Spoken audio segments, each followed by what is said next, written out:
Bonjour à tous et bienvenue dans cette nouvelle vidéo où aujourd'hui je vais vous présenter ce que j'appelle le modèle sensationnel. Alors pourquoi sensationnel? C'est assez simple à comprendre, c'est que j'ai remplacé la case circonstance du modèle de Brocastillo, donc qui est la première case, par en l'occurrence les sensations. Pourquoi? Alors en l'occurrence j'ai lu plusieurs études qui nous amènent des nouvelles connaissances sur les sensations. La première c'est ce qu'on appelle la neutralité sensorielle. Concrètement, il faut bien comprendre que les sensations physiques sont intrinsèquement neutres, c'est en l'occurrence notre cerveau qui les interprète. Ce qui nous amène au second point qui est ce qu'on appelle l'étiquetage cognitif, c'est-à-dire notre cerveau interprète nos sensations au travers de notre historique, de nos croyances et de notre contexte actuel.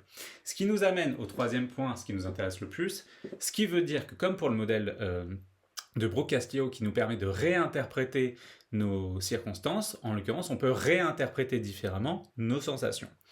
Alors concrètement, pourquoi c'est important? C'est qu'en fait, il y a une autre étude qui a été faite qui a démontré qu'en fait, les gens qui étaient stressés en termes de sensations et qui pensaient que le stress était négatif avaient une mortalité de 43% plus élevée.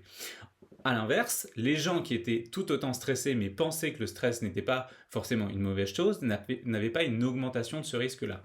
Et c'est là où on voit que l'interprétation de nos sensations, en l'occurrence, a bel et bien un effet très concret sur nous. Du coup, on va prendre un nouvel exemple, par exemple en partant d'une sensation de détente. Généralement, cette sensation de détente va être interprétée par votre cerveau comme par une pensée « j'ai le temps, ce n'est pas le moment de faire un effort, je vais profiter de ce moment calme pour une fois », ce qui vous amène à une émotion de plaisir, ce qui vous amène à une action qui est une activité plaisante et facile, ce qui vous amène à un résultat de vous ne travaillez jamais sur votre temps libre, ce qui confirme la pensée j'ai le temps, ce n'est pas le moment de faire un effort, etc. Donc ça, vous avez ce comportement généralement. Par exemple, moi, aujourd'hui, en tant qu'auto-entrepreneur, j'ai besoin de travailler sur mon temps libre. La chose, c'est que d'avoir cette habitude de l'interprétation de la sensation de détente comme un moment de jeu, plutôt de détente réellement avec des activités, etc., ça m'amène à la procrastination. Et c'est ça le problème. C'est que aujourd'hui, moi, j'ai besoin de réinterpréter ma sensation de détente de façon différente pour m'amener à un résultat différent. Le résultat que je souhaite, c'est j'avance sur mon projet de façon saine. Pour ce faire, je vais me dire quelle action je dois faire, c'est je travaille avec une limite de 2 heures et de pause. Comment je peux avoir, quelle émotion je vais avoir besoin, ça va être une émotion de paix, d'apaisement.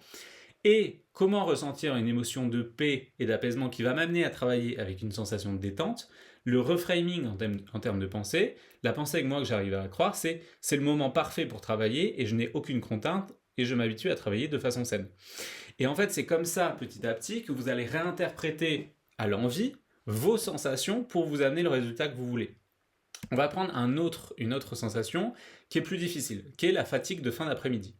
Concrètement, par exemple, le modèle initial, ça va être quand je ressens une fatigue de fin d'après-midi, la pensée que c'est, voilà, c'est foutu, agir va être encore plus fatigant. Ce qui m'amène à une émotion de lassitude et de résistance, ce qui amène à une action de procrastination ou d'inaction, et ce qui amène à un résultat sur le temps court, du coup, d'éparpillement des activités et report des tâches importantes, et donc qui va valider la fatigue si je m'éparpille. En l'occurrence, si ça, je veux le changer, donc on va garder cette fatigue de fin d'après-midi. Je vais me demander quel résultat je veux, en l'occurrence c'est regagner en énergie, passer un bon moment et faire mes tâches importantes. Pour ce faire, quelle action je dois réaliser? Ça va être les tâches importantes. Et pour me réénergiser, ça va être en mangeant un kiwi, en mettant un podcast, faire du micro-rangement, me mettre des deadlines temporelles de 25 minutes que je vais respecter, etc. Pour ce faire, quelle émotion j'ai besoin? Ça va être de la gaieté. Et c'est là où ça va être intéressant, c'est comment produire de la gaieté à partir d'une sensation de fatigue de fin d'après-midi, ce qui n'est pas évident. Moi, la pensée que j'arrive à trouver et à réellement ressentir à partir d'une fatigue, la pensée c'est je peux rendre ça super agréable et réénergisant en travaillant à la cool. D'où le kiwi, le podcast, le micro-rangement, etc.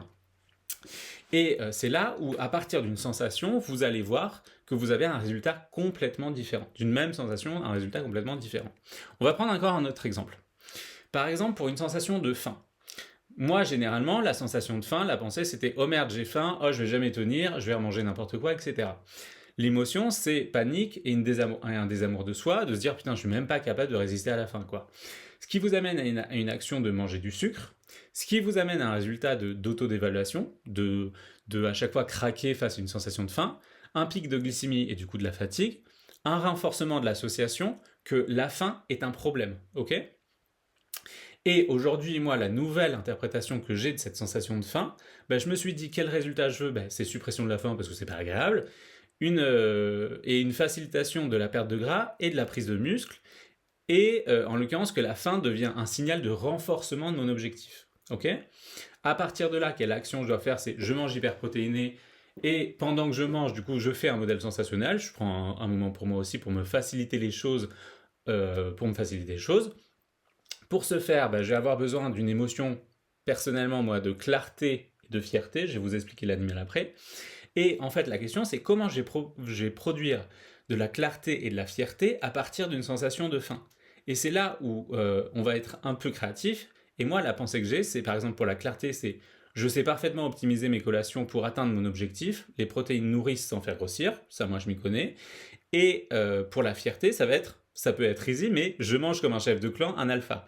Ce qui m'amène la fierté un peu animale, et du coup ce qui m'amène à manger hyper protéiné et à faire mes modèles sensationnels, etc. Ce qui m'amène, et c'est là où c'est génial, à renforcer ma pensée et du coup mon résultat, vu que la faim est effectivement devenue un signal de renforcement de mon objectif et non plus un problème. Et c'est ça qui est génial, et c'est là où ça devient durable. Voilà.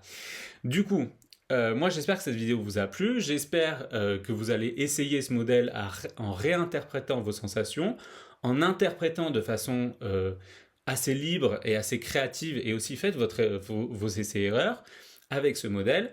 Moi je vous dis à bientôt. Pour ceux qui veulent être accompagnés, n'hésitez pas à aller sur xmind.podia.com, et pour la prochaine vidéo, ça sera sur la manipulation émotionnelle subie et choisie. Et moi je vous dis à très vite.